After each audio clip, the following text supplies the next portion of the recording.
which was not my original name, that's another story, but I go through that too. Like, what is that? Or are you sneezing or what? You know, are you choking? Do I have to do Heimlich? Yeah, that's how you would say it actually. You just kind of swallow your tongue. All right, are you ready for our featured storyteller tonight? I do need this a little lower. All right. John Aubert is a professor of geography and environmental sciences at American River College in Sacramento. After realizing that his family and friends were finally getting tired of hearing his stories, he was ecstatic to discover that he could tell the stories to strangers at story slams.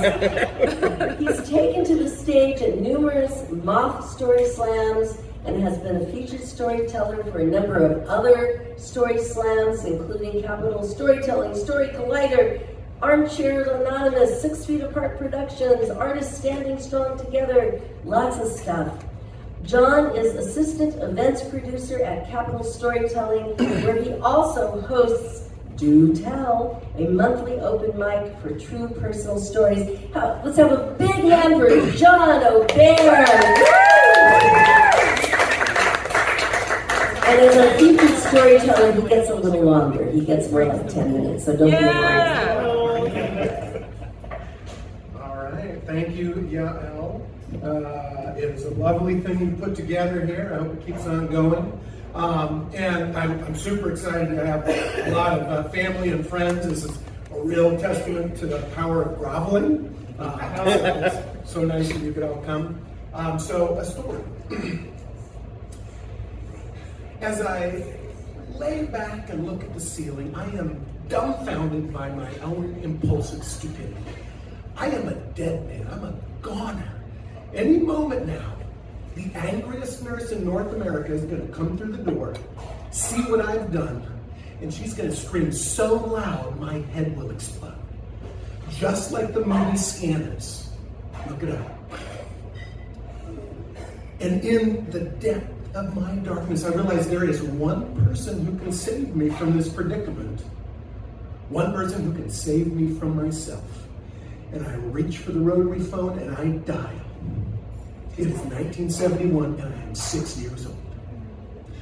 So let me back up about 5 or 6 weeks. It is a beautiful, warm, sunny Saturday, and we are 1 week away from the last day of school. And there are gangs of Kool-Aid stained, free-range feral kids in cutoffs roving the streets, holding the last big dress rehearsal before the main event, summer vacation. Now, we've pretty much all just been kicked out of the house and told to come back by dark. This apparently is the 1971 version of a play date. And ahead of us, we have a beautifully unplanned, unscripted, unstructured day. Now, we may have water balloon fights, hose fights, mud fights, dirt clod fights. Yeah, we did that. A lot of fighting.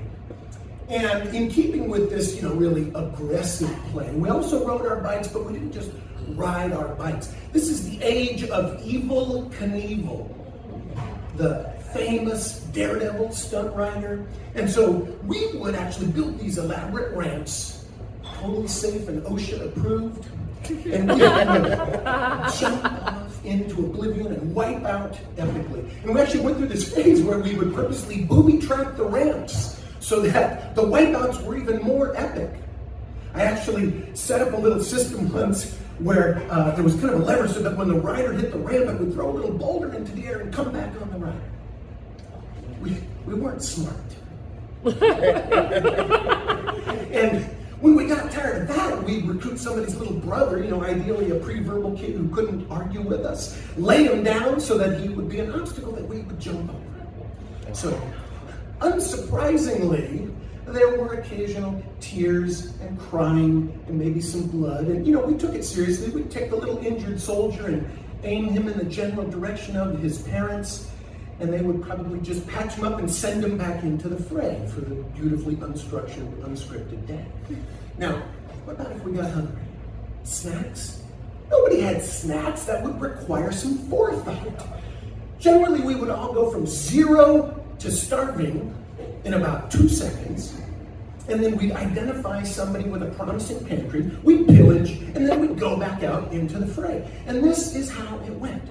So there is this one particular Saturday, and we make it into the early afternoon, and our energy is starting to flag just a little bit.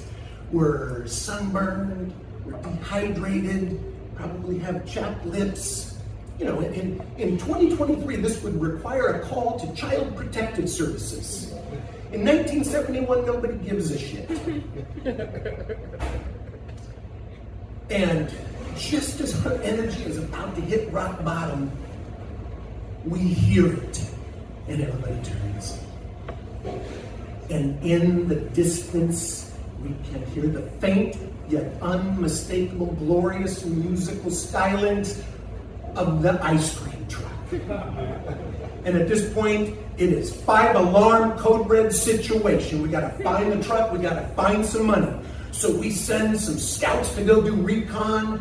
The rest of us go through the couch cushions and the piggy banks, and it works. The scouts find the truck across the street from my house and a few doors down. We all got money in our sweaty little palms, and we go up to select some glorious treat. Now, I don't really know what anybody else got, and I don't care, because I know what I got. The most beautiful treat in the world, a root beer slushie. Not a Slurpee, not an icy. It hadn't invented shaved ice yet. It was a root beer slushie, and this thing was beautiful. And I put my sweaty quarters up there, and I am handed frozen confection perfection. And all is right with the world. It is perfect. And then I step out into the street and BAM! I'm hit by a car. And everything goes to shit. And I'm thrown about 15 feet and I land like a side of beef thud on the asphalt. And I'm screaming and the other kids are screaming and my parents come out and they are screaming and I'm yelling, "Let go of my leg! Let go of my leg!" Because it is swelling up inside my pant leg so tightly. And in the distance I can hear sirens. 2 blocks away, someone tells my sister at the Little League game that I'm dead. The ambulance arrives and loads me up, and I beg them not to turn on the siren because I'm afraid it'll hurt my leg. So they take me to the ER and I'm admitted. My mom later tells me that at this point my dad breaks down and sobs uncontrollably. That makes a big impression on me. So in the ER, they treat my road rash. They determine that I have a concussion and that I have broken my femur, the largest bone in the human body. This is pretty serious stuff for a 6-year-old.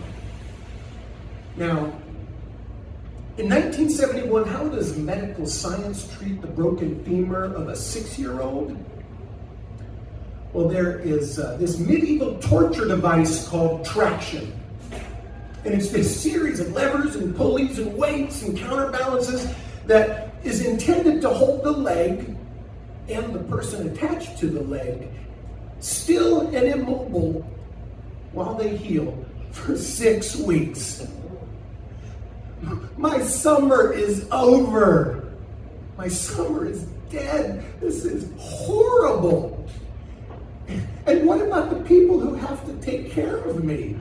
What about the people who have to entertain me and keep me occupied? It's as though these people have been handed a caffeinated baby goat and told to attend a meditation service and keep the goat still and quiet for 6 weeks. And so it goes how it goes. It goes okay. I mean, there's a cavalcade of family and friends and acquaintances and hospital staff and nurses who take care of me, except the angriest pediatric nurse in North America. Now, she probably shouldn't have been a pediatric nurse. I think that's a separate story, but I stayed clear of her, and all's okay. And how do they keep me occupied? All kinds of awesome toys and and puzzles and games and arts and crafts and a little TV and skits and songs and on and on. You know, there's no like iPads or Game Boys. But I will tell you, there is one toy that was kind of my saving grace. I love this thing. And the beauty was, it was contraband. There is no way my mom would have let me have this toy, except, you know, all bets are off now. We got to entertain this little shit. So let's get him something. They got me a gun. A suction cup dart gun. I love this thing. You know, it's a little target on the wall. Boo, boo, boo. But that was it, 3 darts. So of course the people around me were retrieving the darts all the time. But you know, that's what they signed up for, to entertain me. So there's one particular evening, my dad's there, you know, and everybody kind of takes turn with him. We live 10 minutes away, and so he's playing with me. He's retrieving the darts 50 or 60 times, making sure I'm eating dinner. And at some point he says, well, hey pal, I'm getting a little hungry. I think I'm gonna go. You good? And I said, yeah, I'm good. He says, well, I love you. Good night. Gives me a hug. And he disappears. And this is where things go sideways. I lean back with my suction cup dart gun and I look at the ceiling and I think, I wonder if a dart will stick up there. I'm just curious. And so what do? I load it. But if you know anything about suction cup darts, there is one thing you gotta do to ensure that they're gonna stick. You lick it. So I load it, lick it, boom! And it sticks. This is awesome. I'm amazed at this. I'm 6. So what do I do with dart number 2? I load it, lick it, boo! Load it, lick it, boo! And for a moment, I am just amazed at my achievement. Those darts are stuck on the ceiling. And then I realize that those darts are stuck on the ceiling. And the angriest pediatric nurse in North America is on duty. And I am petrified. This woman is going to come in at any moment and she is going to scream so loud my head's going to explode. And my heart is beating and I am completely freaking out. And in the depth of my despair, I realize that there is one person who can save me from this predicament, one person who can save me from myself.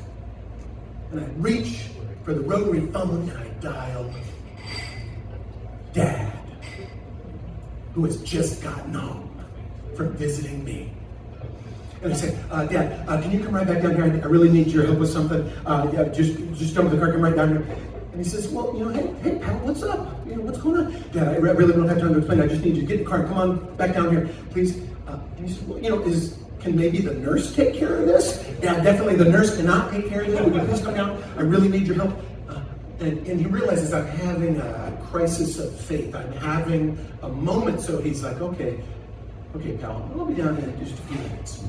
And then the waiting starts. And again, my heart is beating. And I can barely breathe, and then I hear footsteps.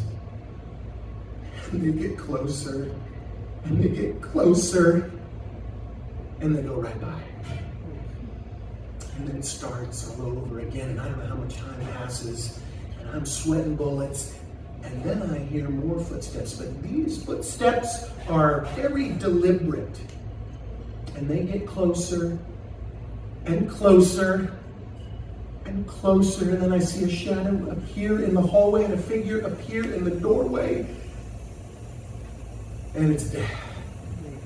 And he immediately realizes my predicament. He sees the ceiling and he comes on over smiling and he retrieves the darts one by one by one and he hands them to me.